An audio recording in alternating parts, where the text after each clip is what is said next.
Swadika, good morning. Welcome to Newsline. It's Monday, August 18, 2014. I'm Hani Cholapansanarula.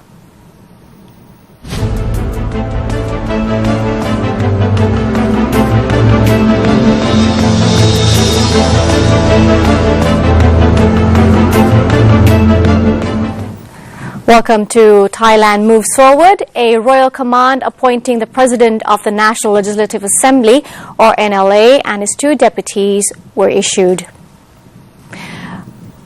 A royal command, countersigned by Chief of the National Council for Peace and Order, General Prayut Chan-o-cha, has formally appointed Mr. Pornphet Wichitchonchai as NLA President and Mr. Surachai Liengbunlerchai and Mr. Pirasak Porchit as first and second NLA Deputy Presidents.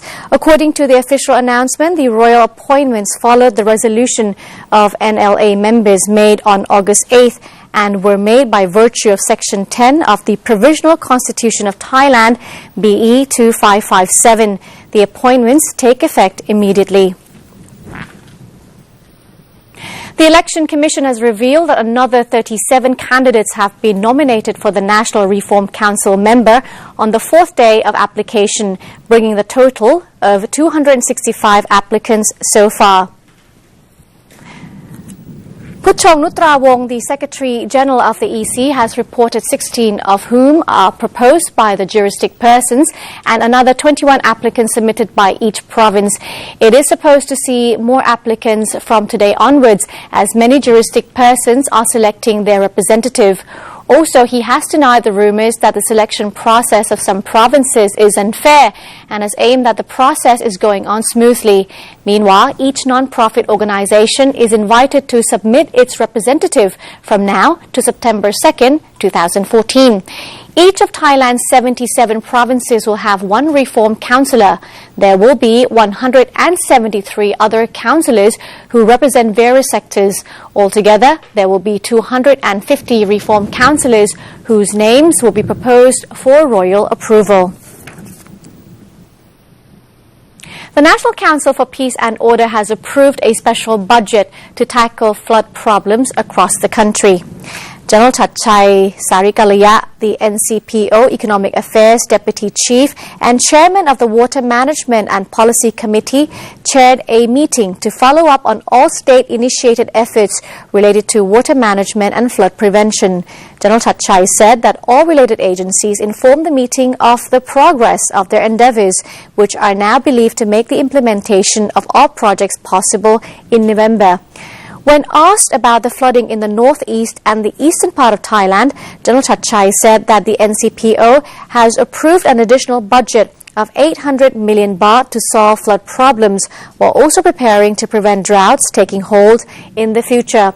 The allocated budget will also make possible a survey of suitable locations for village wells across the country. Hundreds of houses and vast swathes of farmland have been inundated by flash floods resulting from rain in the Phetchabun Mountains. Continued heavy rain in northern Phetchabun has caused floods that quickly filled Nam Ron Canal before it overflowed its banks and submerged houses along the waterway. A flood of 50-centimeter depth was reported in inundated areas, and residents most at risk were advised to move their valuable household possessions to an upper floor or at least onto higher shelves. It has been reported that more than 200 households have been hard hit by the flash floods, while roads running along the Nam Ron Canal have been declared off-limits for small vehicles. Over 100 rai of paddy fields have also been submerged. Meanwhile, other districts in Phetchabun province have been warned of the risk of flash floods, and residents have been advised to keep a close watch on all waterways in case they break their banks. Meanwhile, Thailand will continue to see more rainfall throughout the week.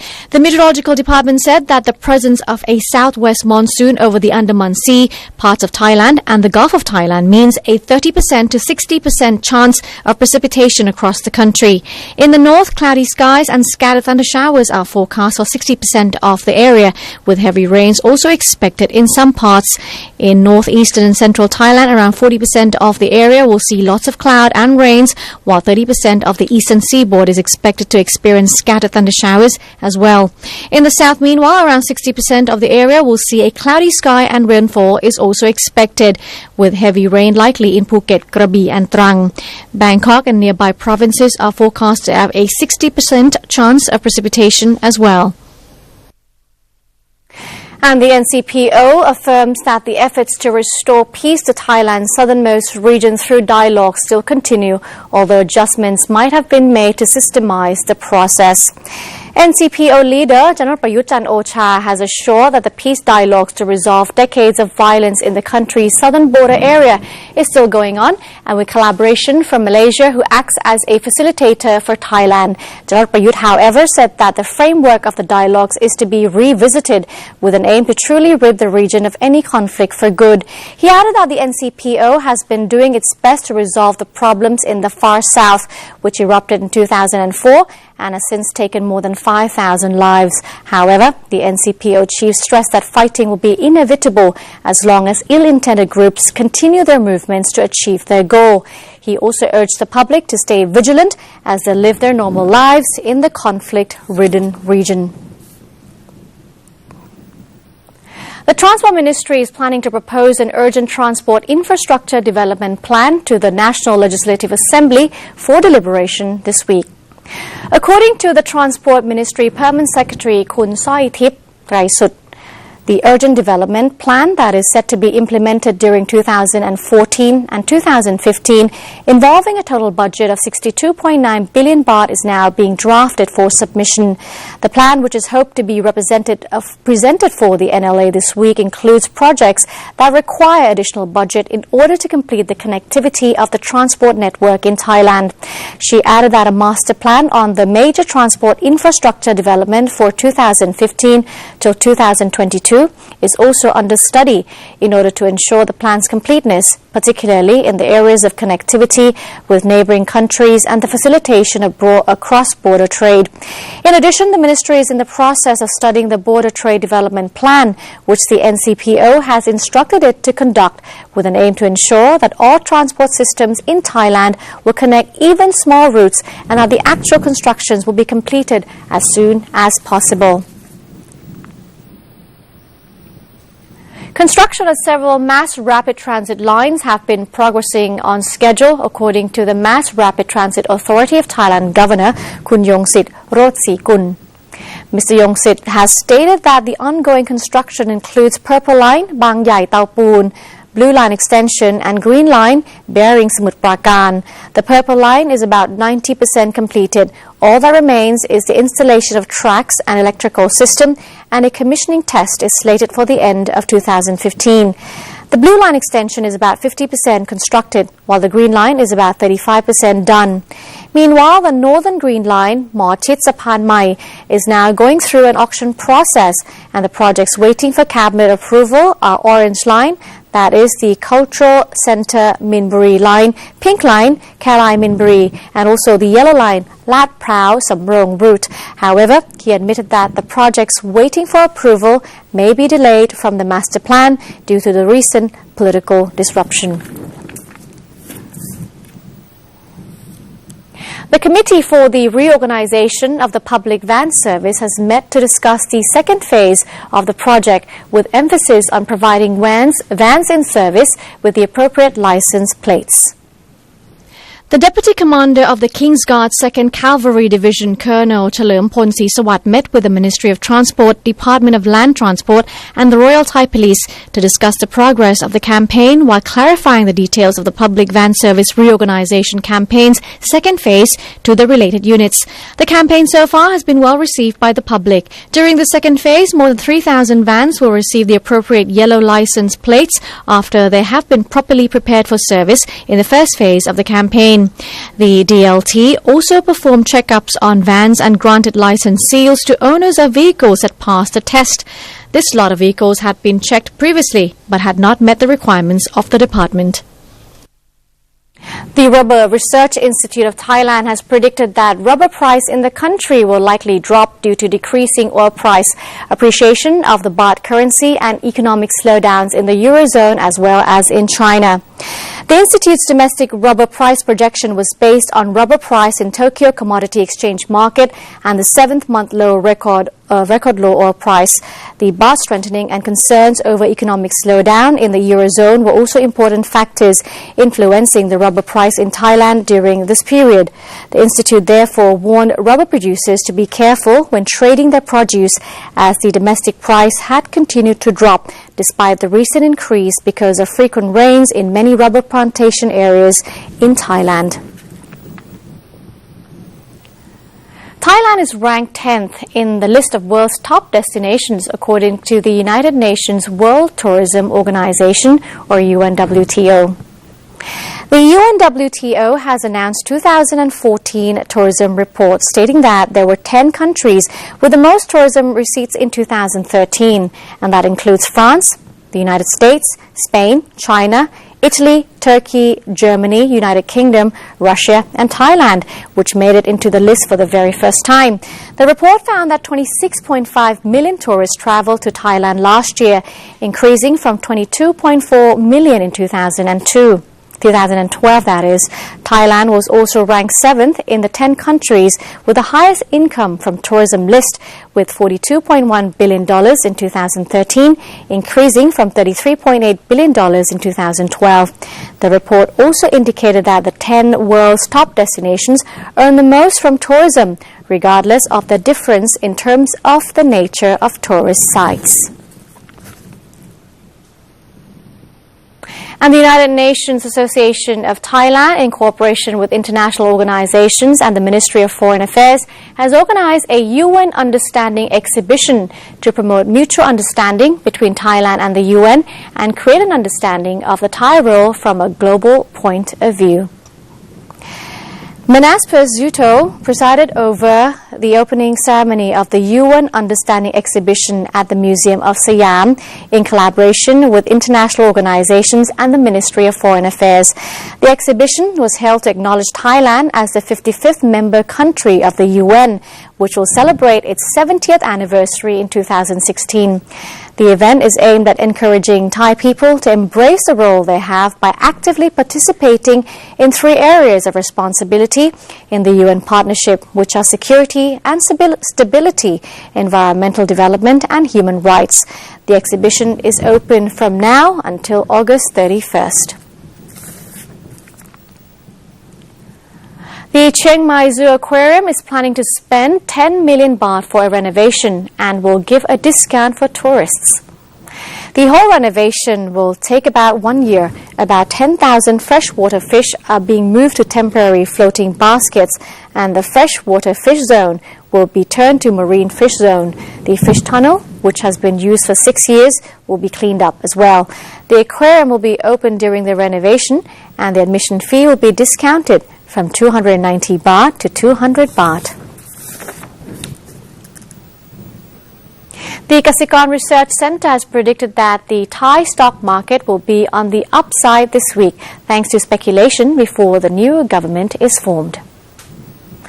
The 2015 annual budget approval of the National Legislative Assembly, or NLA, is projected to affect the equity market positively. The outside factors likely to adversely affect the SET and MAI are Iraq and Ukraine crises, major U.S. economic figures including the inflation rate, and also the ISM Manufacturing Index. The Thai baht is predicted to move in the range of 31.8 to 32.1 against the greenback.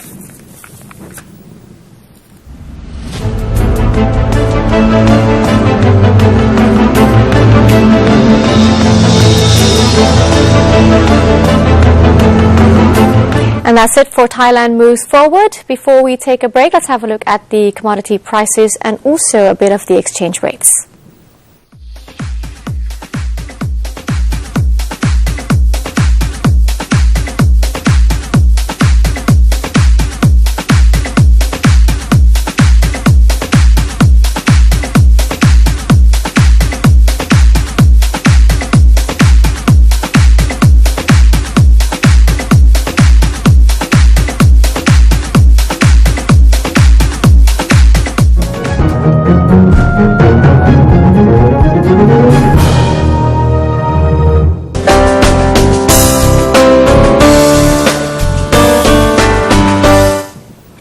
Welcome back. You're watching Newsline. Some relatives of those who have tested positive for the Ebola virus and are currently undergoing treatment in the Nigerian city of Lagos say they want international assistance to help their loved ones battle the disease, since the country's current health infrastructure is inadequate.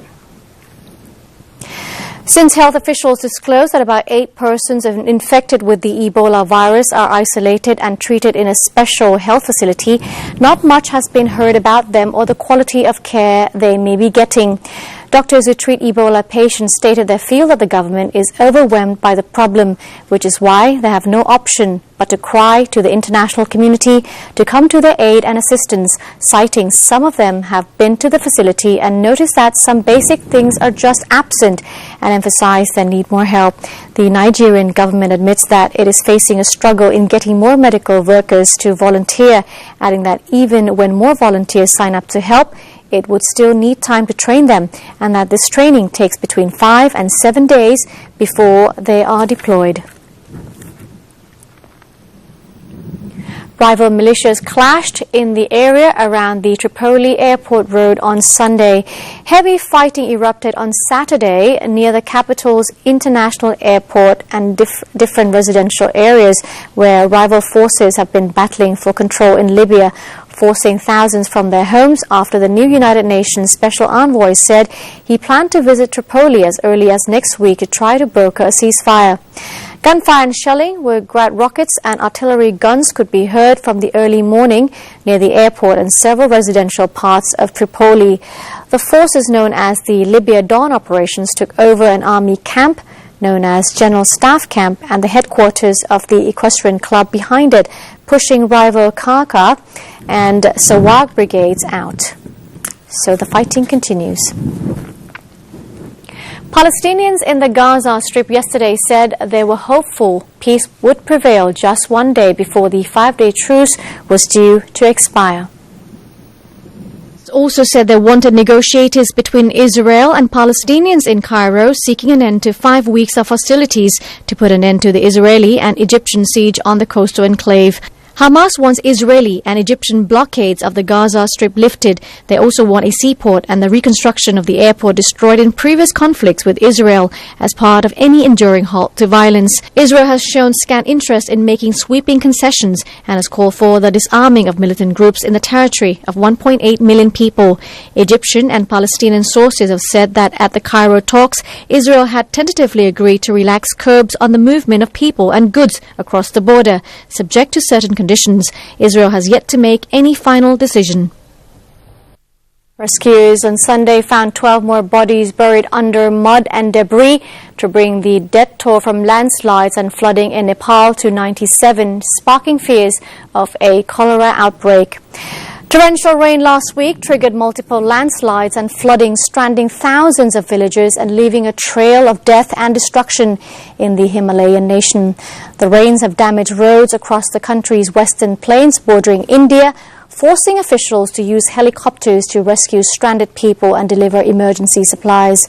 The new death toll was given by Jangkanad Dakal, chief of Nepal's National Emergency Operations Center. As the weather cleared Sunday after 3 days of incessant rain, the government deployed 2,000 rescue workers and 4 helicopters to help evacuate thousands of people from badly hit western districts. In Badia, officials scrambled to provide clean drinking water kits to distraught villagers as fears grew of a cholera outbreak from the submerged bodies of humans and livestock. Cholera is a potentially deadly disease spread by eating or drinking food or water contaminated by human feces.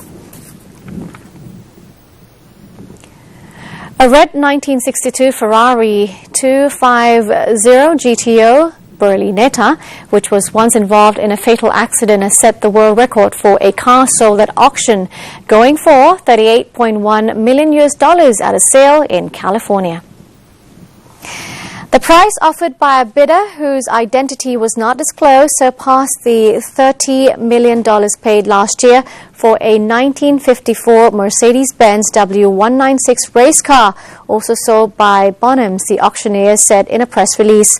Some reports prior to the auction had said the car might fetch as much as $70 million, but a Bonham spokeswoman said these were based purely on speculation. The Ferrari was the jewel in the crown of Bonham's annual Quail Lodge event on the Monterey Peninsula in California.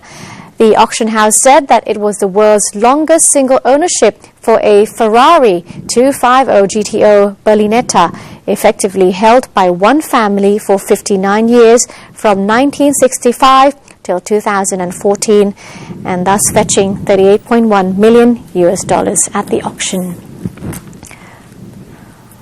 A 16-day-old male Maasai giraffe and his mother were released into the San Diego Zoo Safari Park South Africa exhibit on Friday. The lanky youngster was hesitant when keepers first opened the gate into the field, but it did not take long for him to get used to his new surroundings. The calf named Gawan was born on July 31st to mother Jenny in a protected area, where the two remained until Friday, when zoo staff felt Gawan was strong enough to venture into the larger space and meet the herd. His older brother, Kamau, was born on July 26th and was released into the field with his mother last week.